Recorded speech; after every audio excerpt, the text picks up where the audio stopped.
Nandoon pa rin siya. Sa sulok. Tumingin sa akin. Kahit 3 taon na siyang patay.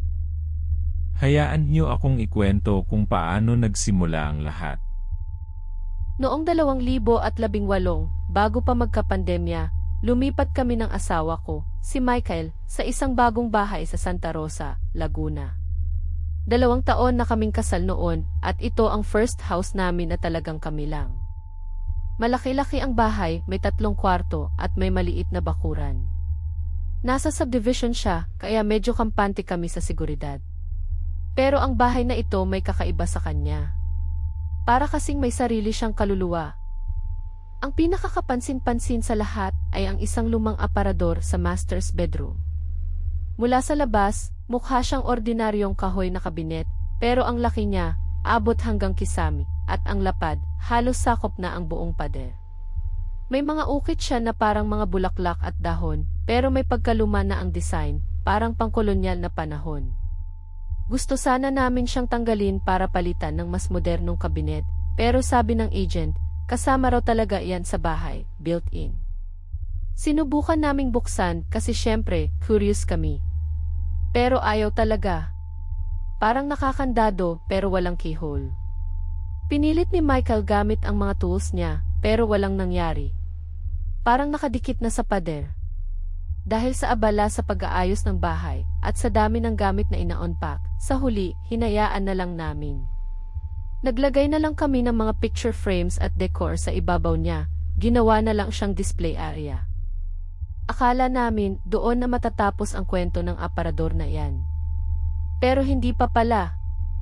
At dito nagsimulang maging kakaiba ang lahat, nagsimula ang mga kakaibang pangyayari na nagpabago sa aming pananaw sa mundo. Mag-comment ng kung naninihanap kayo sa mga ganitong kwento dahil lalala pa ito. Isang gabi, mga 2 taon na kaming nakatira doon, alas -12 ng hating gabi. Nakatulog na si Carla. Ako naman nagbabasa pa sa cellphone. Bigla may narinig akong kaluskos sa kwarto. Akala ko daga lang. Pero hindi, parang may nagkukutkot sa kahoy. Nagising ako sa ingay. Akala ko magnanakaw. Niyugyug ko si Michael. Michael, gumising ka. May ingay. Ano yan? Daga lang siguro. Matulog ka na. Hindi eh. Hindi daga yan. Pakinggan mo. Huminto ako sa pagbabasa at pinakinggan. Nga, may ingay. Hindi daga.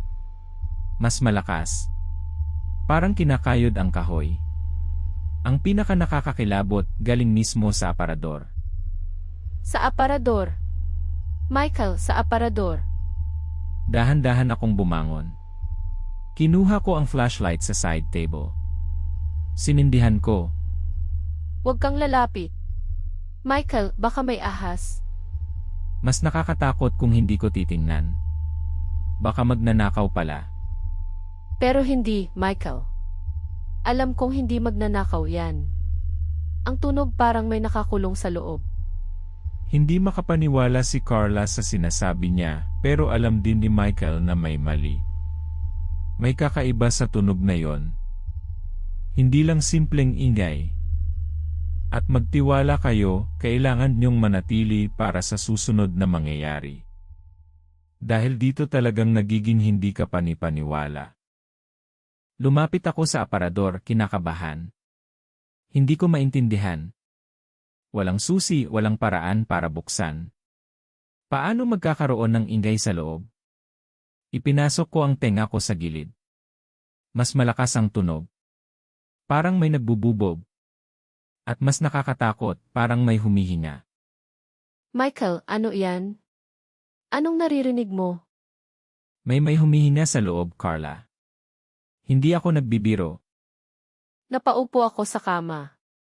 Hindi ako makapaniwala. Kinilabutan ako mula ulo hanggang paa. Huminga ng malalim. Michael, umalis tayo dito. Ngayon na. Hindi pa tapos. Bigla, ang inday ng pagbububog ay huminto. Naging tahimik.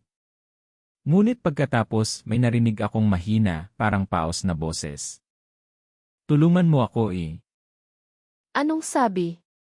Michael, ano yan? Tulungan mo ako eh. Napatakbo ako pabalik sa kama, yumakap kay Carla. Magkayakap kami, parehong nanginginig. Hindi kami makapaniwala sa narinig namin. Hindi kami nakatulog buong gabi. Nagdadasal. Nag-iisip. Ano iyon? Multo ba? Engkanto. Sino ang nakakulong sa loob ng aparador na yon? Kinabukasan, tumawag kami ng manggagawa. Ayaw na naming manatili sa bahay na iyon kung may ganyang bagay. Sinabi namin sa kanila ang nangyari, kahit na nakakahiya. 2 karpintero ang dumating. Sinabi namin sa kanila ang tungkol sa aparador. Umiling sila, pero sinubukan pa rin nilang buksan. Gamit ang bara, mas malakas na tools, pero ayaw pa rin. Sabi pa ng isa, "Sir, baka hindi po talaga para buksan yan. Baka may dahilan." Pero baka may tao sa loob. Kaya pinilit pa rin namin. Ayaw naming umalis na may pakiramdam na may tao kaming iniwan sa loob. Kalaunan, sa tulong ng mas malakas na tool, isang hydraulic jack, unti-unting bumukas ang pintuan ng aparador. Umuusok ang kahoy. Amoy luma, amoy alikabok, amoy pagkabulok. At pagbukas nito nakita namin. Isang babae. Nakaupo sa sulok, nakabaluktot. Nakasuot ng lumang damit, parang panglumang panahon. Mahaba ang buhok, nakatakip sa mukha. Putlang-putla. Para siyang mannequin. Hindi gumagalaw. Hindi ko alam kung ano ang gagawin. Kinuha ko ang cellphone ko para tawagan ang pulis. Pero bigla siyang gumalaw. Itinaas niya ang ulo niya. Tumingin sa amin. Walang mata. Puro itim ang mga butas ng mata niya. At ngumiti siya ng malapad. Kakaibang ngiti. Hindi ngiti ng buhay. Ngiti ng patay. At sa kanyang bibig walang ngipin. Puro dilaw, sirang laman. Nagsisigaw ako. Napatakbo ako palabas ng kwarto. Hinila ko si Michael. Ang 2 karpintero, nakita rin nila. Agad silang tumakbo palabas ng bahay. Sigawan. Takutan. Pero bago kami tuluyang makalabas ng kwarto, narinig kong muli ang kanyang boses. Mas malinaw na ngayon. Salamat dahil sa wakas pinalayan niyo ako. Lumipas ang mga araw, inusisa namin ang bahay. Nalaman namin na ang bahay ay dating pag-aari ng isang pamilya na biglang nawala noong panahon ng Hapon. May kwento na ang kanilang anak na babae, si Elena, ay ikinulong sa aparador ng mga sundalong Hapon. Hindi na siya nakita muli. Kaya pala nakakandado. Ayaw na ayaw ko nang balikan ang bahay na yon. Sa huli, ipinagbili namin ang bahay ng mas mura, kahit lugi kami. Hindi namin kayang manatili doon, hindi ko kaya. Hanggang ngayon, nakikita ko pa rin ang ngiti ng babae sa aparador, ang mga butas ng mata niya, ang kanyang mga salita. Ang bahay sa Laguna ay hindi na namin binabalik-balikan. May mga bagay na mas mabuting hindi na lang buksan. Kaya, totoo ba ito o katang-isip lamang?